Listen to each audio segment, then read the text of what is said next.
So today I'm going to talk about how I'm using high-speed photography video to understand persistence of vision. And this is my content. And for the selection of topic, this topic is related to the subject of general studies, and the target student will be primary one students. And the research method that are being used to investigate this phenomenon is high-speed photography. So what is persistence of vision? It is a theory that discovered by a people called Peter Mark Rocket, and it is an optical illusions that human eyes perceives the continuing image after the disappearance of the view, and the subsequent image is replaced shorter than these seconds, covered it and it have been covered in a unit of primary one general studies according to EDB. So how high-speed photography works? It is actually a technology that can capture thousands of frames per second to slow down the event that our human eyes cannot be observed. And it is useful for us to help with recording fast-moving objects that are invisible to our human eyes and to investigate different scientific theories of phenomena. So there are some difficulties for us to learn about this phenomenon of theory. First, persistence of vision is an abstract idea for us to understand, since it cannot directly be observed by our human eyes because it is too quick for our human eyes to observe with, and it is hard to visualize or understand this concept. Second, it is hard for us to understand the persistent process of our eyes and brains when this phenomenon occurs. So it is hard for us to present the process with only words or pictures that being found in the textbook.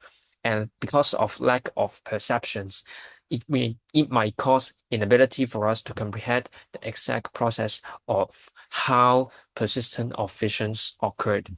So make use of high-speed photography as a assistive tool.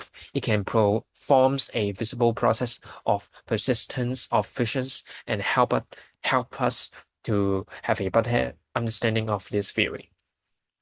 And there are a total of two purposes. The first purpose of using this technology to investigate this theory is to able to visualize the process of persistence of visions, and it might be easier for us to understand and analyze these complex concepts, such as to analyze how what is the exact speed of persistence of vision will occur to our human eyes.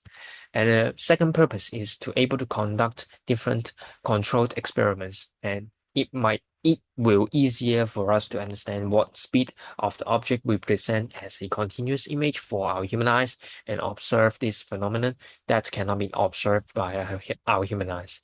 And these are some examples of experiment that carry out with the help of HSP. And there are some similarities compared to the theory of persistence of visions. These experiments are conducted with the help of HSP because they are unable to observe by our human eyes as well. It is too quick for our human eyes to observe, same as the persistence of visions. So it will make use of HSP to help with doing this experiment. So this is why I'm using HSP to help with investigating this the theory of persistent of vision because of this experiment.